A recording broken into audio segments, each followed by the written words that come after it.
ಈಗಾಗಲೇ ನಿಮ್ಗೆ ಗೊತ್ತಿದೆ. ಸೊ ಮಲೆ ಮಹದೇಶ್ವರರ 108 ಅಡಿ ಎತ್ತರದ ಪ್ರತಿಮೆಯ ಒಂದು ಕಾಮಗಾರಿ ಒಂದು ನಿರೀಕ್ಷೆಯಲ್ಲಿ ತುಂಬ ಜನ ಭಕ್ತಾದಿಗಳು ಕೇಳ್ತಾ ಇರ್ತಾರೆ, ಸರ್ ಯಾವಾಗ ಸರ್ ಉದ್ಘಾಟನೆ, ಯಾವಾಗ ಸರ್ ಸ್ವಾಮಿಯವರ ದರ್ಶನ ಆಗುತ್ತೆ, ಯಾವಾಗ ಸರ್ ಒಳಗಡೆ ಎಲ್ಲ ಹೋಗೋಕ್ಕೆ ಅವಕಾಶ ಸಿಗುತ್ತೆ, ಮೇಲ್ಗಡೆ ಎಲ್ಲ ಹೋಗ್ಬೋದು ಅಂತ ಕೇಳ್ತಾ ಇರ್ತಾರೆ. ಸೊ ನೋಡಿ, ಈ ಹಿಂದೆ ಸ್ವಾಮಿಯವರ ಸನ್ನಿಧಾನದ 108 ಅಡಿ ಎತ್ತರದ ಪ್ರತಿಮೆಯ ಒಂದು ಉದ್ಘಾಟನೆ ಆಗಿತ್ತು. ಆದರೆ ಈ ಒಂದು ತಡೆಗೋಡೆ ಕಾಮಗಾರಿಯಲ್ಲಿ ವಿಫಲವಾಗಿತ್ತು.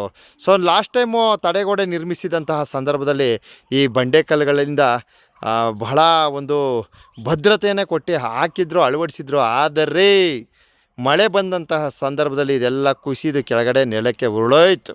ಸೊ ಈ ರೀತಿ ಆಗ್ಬಿಡ್ತು. ತದನಂತರ ಮತ್ತೆ ಇಲ್ಲ, ಇದು ಒಂದು ಶಾಶ್ವತವಾದ ಕಾಮಗಾರಿ ಮಾಡಬೇಕು ಅಂದ್ಬಿಟ್ಟು ನಮ್ಮ ಮಲೆ ಮಹದೇಶ್ವರ ಬೆಟ್ಟ ಅಭಿವೃದ್ಧಿ ಪ್ರಾಧಿಕಾರ ಇಲಾಖೆಯ ನೂತನವಾಗಿ ಆಗಮಿಸಿ ಇಲ್ಲಿ ಒಂದಷ್ಟು ಕಾಮಗಾರಿಗಳನ್ನು ಬೇಗ ಎತ್ಕೊಂಡು ಬಂದರು. ಸೊ ನಮ್ಮ ರಘು ಸರ್ ಅವರು ಸ್ವಲ್ಪ ಆದಷ್ಟು ಬೇಗ ವರ್ಕ್ ಮಾಡ್ಕೊಂಡ್ಬಂದರು. ಸೊ ಅದರಂತೆ ಇವತ್ತು ಈ ಒಂದು ತಡೆಗೋಡೆಯನ್ನು ನಾವು ಈ ರೀತಿ ನೋಡ್ಲಿಕ್ಕೆ ಸಿಗುತ್ತೆ.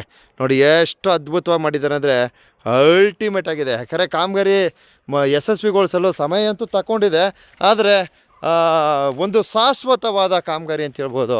ನೋಡಿ ಇನ್ನೂ ಅಷ್ಟು ಉದ್ದ ಇದೆ, ಇನ್ನೂ ಹೋಗಬೇಕು, ತುಂಬ ಲೆಂತ್ ಇದೆ, ಅಲ್ಲಿ ತನಕನೂ ಇದೆ. ಸೊ ಅಲ್ಲಿ ಗಂಟ ಈ ಒಂದು ತಡೆಗೋಡೆಯನ್ನು ನಿರ್ಮಿಸಿದ್ದಾರೆ. ಸೊ ನೋಡಿ ಈ ರೀತಿ ನೋಡ್ಲಿಕ್ಕೆ ಸಿಗುತ್ತೆ. ಸೊ ನಾನು ಆ ಕಡೆ ಈ ಕಡೆ ಎಲ್ಲ ನೋಡಿದೆ ವೀಡಿಯೋ ಮಾಡೋಕ್ಕೆ, ಆದರೆ ನನಗೆ ಸೂಕ್ತವಾದ ಸ್ಥಳ ಸಿಗಲಿಲ್ಲ. ಅದಕ್ಕೆ ಇದೇ ಬೆಟರ್ ಆ್ಯಂಡ್ ಗುಡ್ ಅನಿಸ್ತು. ಅದಕ್ಕೋಸ್ಕರ ಈ ಸ್ಥಳದಲ್ಲಿ ನಿಂತ್ಕೊಂಡು ಮಲೆ ಮಹದೇಶ್ವರರ 108 ಅಡಿ ಎತ್ತರದ ಪ್ರತಿಮೆಯ ವಿಡಿಯೋ ವೀಕ್ಷಣೆಯನ್ನು ಎಲ್ಲ ಮಾದಪ್ಪನ ಭಕ್ತವೃಂದಕ್ಕೆ ಅರ್ಪಣೆಯನ್ನು ಮಾಡ್ತಾಯಿದ್ದೀನಿ. ನೋಡಿ, ಸ್ವಾಮಿಯವರ ಸನ್ನಿಧಾನದ ಈ ಒಂದು ಅಭಿವೃದ್ಧಿ ಕಾಮಗಾರಿಯನ್ನು ಪರಿಚಯ ಮಾಡಬೇಕು ಅನಿಸ್ತು, ಮಾಡಿದ್ದೀನಿ. ಸೊ ಇದ್ರ ಸಂಬಂಧಿತವಾಗಿ ಏನೋ ಈ ಕ್ಷೇತ್ರದ ಅಭಿವೃದ್ಧಿಯ ಪರವಾಗಿ ದಯವಿಟ್ಟು ತಮ್ಮ ಒಂದು ಅನಿಸಿಕೆಯನ್ನು ವ್ಯಕ್ತಪಡಿಸಿ. ಈ ಕ್ಷೇತ್ರದ ಸ್ವಾಮಿಯವರ ದರ್ಶನ ಎಲ್ರಿಗೂ ಏನೋ ಆನೆ ತಲೆ ದಿಮ್ಮದಲ್ಲೇ ಸಿಗುತ್ತೆ.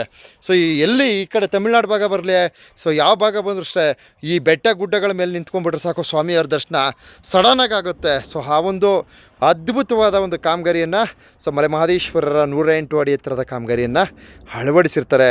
ಸೊ ಇಲ್ಲಿ ಮತ್ತೊಂದು ವಿಶೇಷ ಏನಪ್ಪ ಅಂದರೆ, ನೋಡಿ ತಾವಿಲ್ಲಿ ವೀಕ್ಷಣೆ ಮಾಡ್ಬೋದು, ಇಲ್ಲೆಲ್ಲ ಏನು ಈ ಥರ ಒಂದು ಕಬ್ಬಿಣದ ಒಂದು ರೈಲಿಂಗ್ಸ್ಗಳನ್ನು ಅಳವಡಿಸಿರ್ತಾರೆ. ಸೊ ಇದು ಏನಕ್ಕೆ ಅಳವಡಿಸಿದ್ದಾರೆ ಅಂತಕ್ಕಂಥದ್ದು ಬಹು ಮುಖ್ಯ ಆಗುತ್ತೆ. ಸೊ ಇದು ಮುಂದಿನ ದಿವಸ ನಾನು ಇಲ್ಲಿ ಸ್ಥಳೀಯರಿಂದ ಕೇಳ್ಪಟ್ಟಂತಹ ಮಾಹಿತಿ. ಸೊ ಮುಂದಿನ ದಿವಸ ಇಲ್ಲಿ ಒಂದು ಲೈಟಿಂಗ್ ಸಿಸ್ಟಮ್ ಅಳವಡಿಸ್ತಾರೆ. ಅಂದರೆ ಮಹದೇಶ್ವರರ ಪ್ರತಿಮೆಯ ಸಂಬಂಧಿತವಾಗಿ ಇಲ್ಲೊಂದು ಲೈಟಿಂಗ್ ಸಿಸ್ಟಮ್, ಅಂದರೆ ನಾವು ರೋಡಲ್ಲಿ ರಸ್ತೆಯಲ್ಲಿ ಹೋಗಬೇಕಾದ್ರೆ ಈ ಒಂದು ಮಹದೇಶ್ವರರ ಪ್ರತಿಮೆಯ ಒಂದು ಲೈಟಿಂಗ್ ಅಲಂಕಾರದೊಂದಿಗೆ ವಿಜೃಂಭಿಸ್ತಾ ಇರ್ತದೆ. ಸೊ ಅದನ್ನು ಸಹ ನಾವು ಗಮನಿಸ್ಬೋದು. ಸೊ ನಾವು ಈ ಒಂದು ಉತ್ತಮವಾದ ಕಾಮಗಾರಿಯನ್ನು ಕುರಿತು ಈ ಒಂದು ವಿಡಿಯೋನ ಪ್ರಸಾರ ಮಾಡಿರ್ತೀನಿ.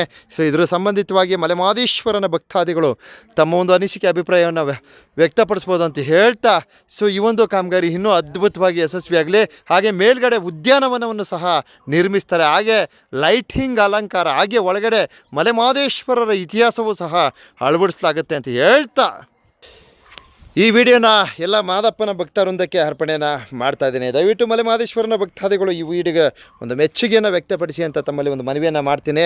ಹಾಗೆ ಒಂದು ಕಮೆಂಟ್ ಹಾಕ್ಬಿಟ್ಟು ಶೇರ್ ಮಾಡಿಬಿಡ್ರಪ್ಪ.